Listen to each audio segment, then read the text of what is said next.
Hello and welcome to my 2-year update. I have been on testosterone injections for 2 years.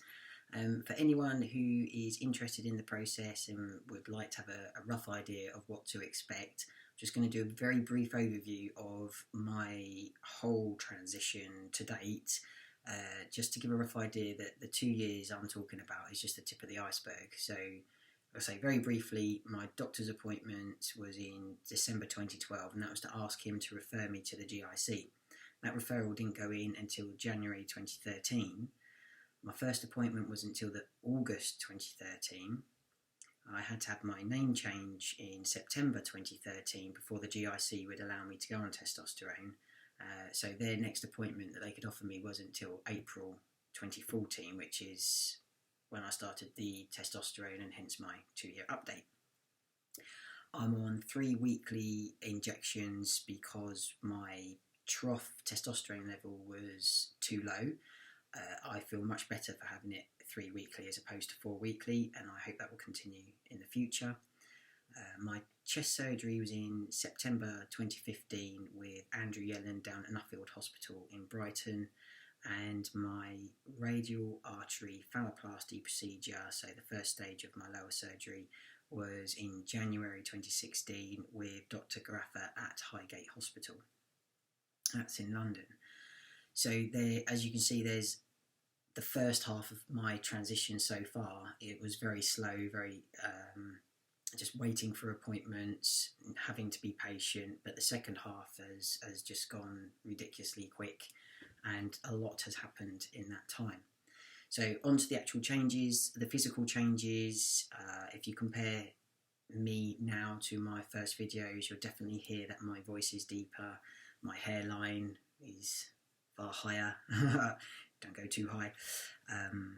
I'm getting some beard growth finally, but it is only around here, coming in here a little bit, and I'm beginning to see some down the sides and on my neck.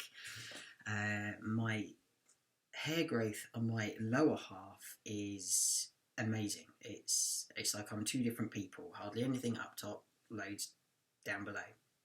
My nurse that gives my injections in my backside has commented several times that my bum is a lot hairier than it used to be. My weight has fluctuated a great deal. Before the transition, I went between 10 and a half stone, so that was as a female. I'm between 5'8", 5'9". I got up to about 11 stone at my heaviest whilst transitioning.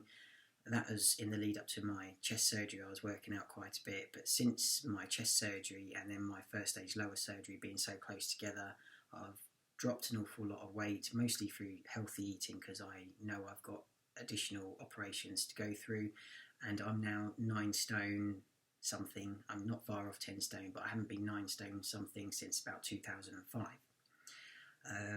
My mental changes, I'm a lot more logical and rational in my approach to things. I'm far more confident. I'm less concerned about what others think of me. I will admit to finding it difficult when people refer to me as she. However, if it's a genuine mistake and people are trying, I haven't got a problem with that. It's when people are just totally ignorant and don't respect what you've gone through. It really belittles everything that you're trying to achieve. And I just don't identify in any way as female or feminine. So the emotional changes, I would say I'm far happier, I'm more relaxed, I'm a lot calmer. I used to have some quite angry outbursts when I was female.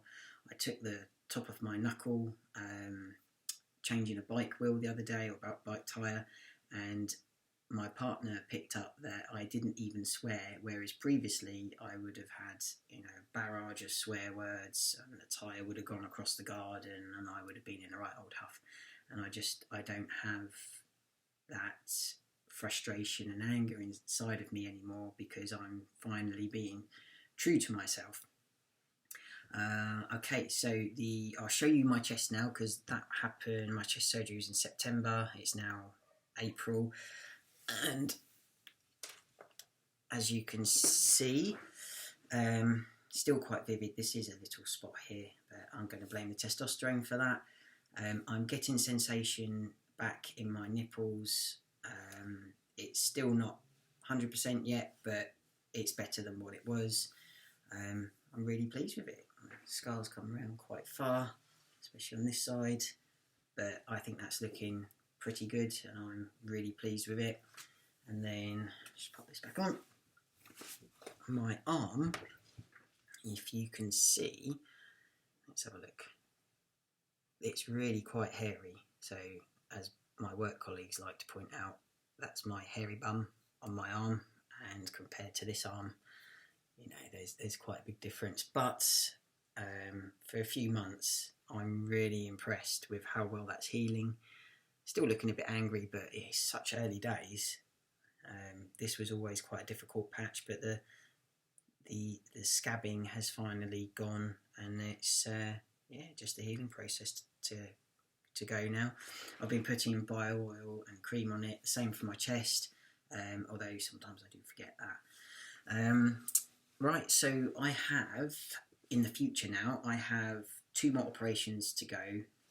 The next one's quite a big one, is for my lower surgery. It's the hysterectomy, removing of the vagina, connecting the urethra, I think getting the balls done, sculpting the glands. It's quite a lot, and apparently it's quite painful, but of course I'll update you on that. And then the final op, which should be about autumn time, is actually putting in the pump so that the phallus can become erect. Just quickly, I think the next op should be around May, June sort of time. I think nearer June, because they're a bit behind on the hysterectomy supposedly. So still a lot to go. If you've got any questions or comments, please leave them below. And if you want to see my other videos, please subscribe. Thank you.